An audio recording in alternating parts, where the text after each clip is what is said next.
Yung ang daming luya, sibuyas, bawang, pero yung manok ang konti lang.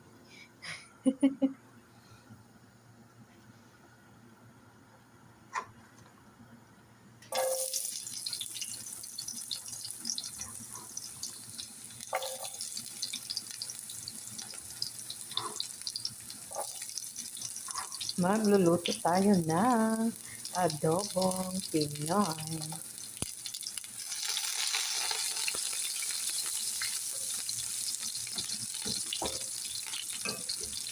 Ito po yung ulam namin, guys.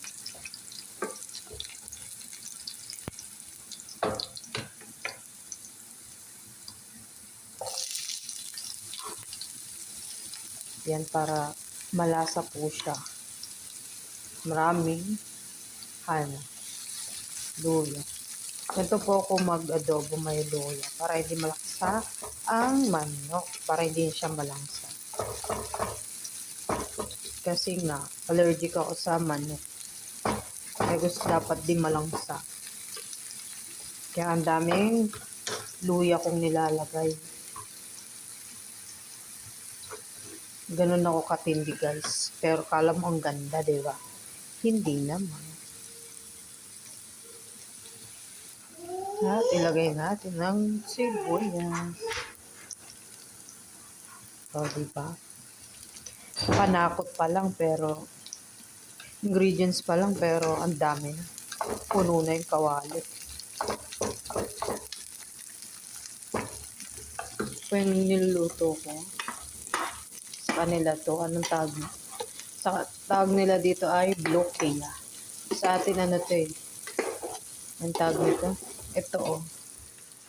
Saluyot. Blender na saluyot.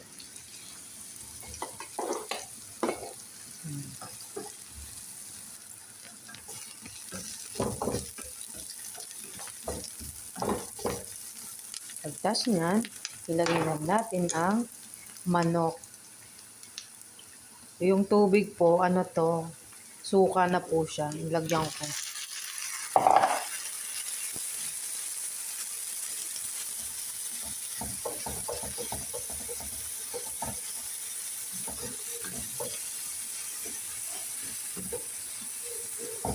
Diba?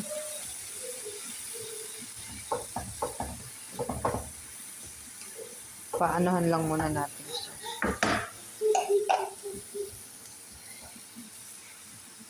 Wow, takpan.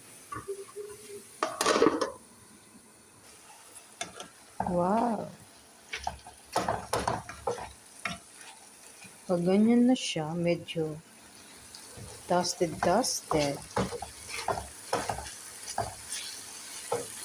Lagyan na natin na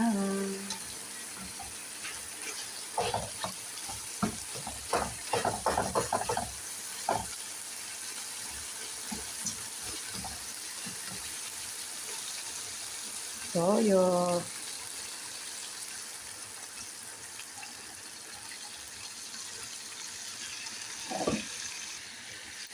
Wow.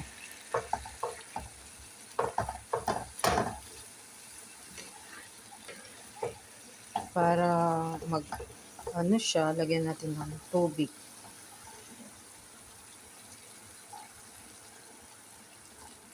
Ayan siyang kumulo.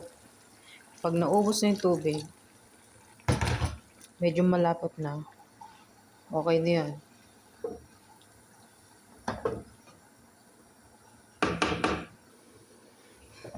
At ilagay na natin ang itlog na nilaga natin na 4 para maraming tignan, para masarap.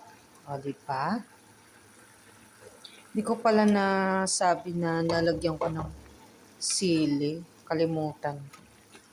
Pero okay na yun. Oh, ang sarap.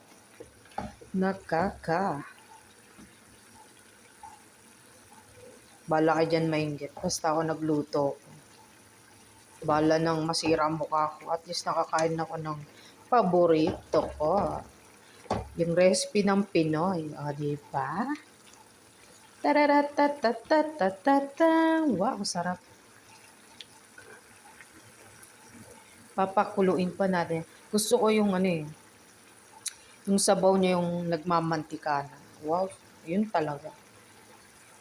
Diba? Takpan muna natin.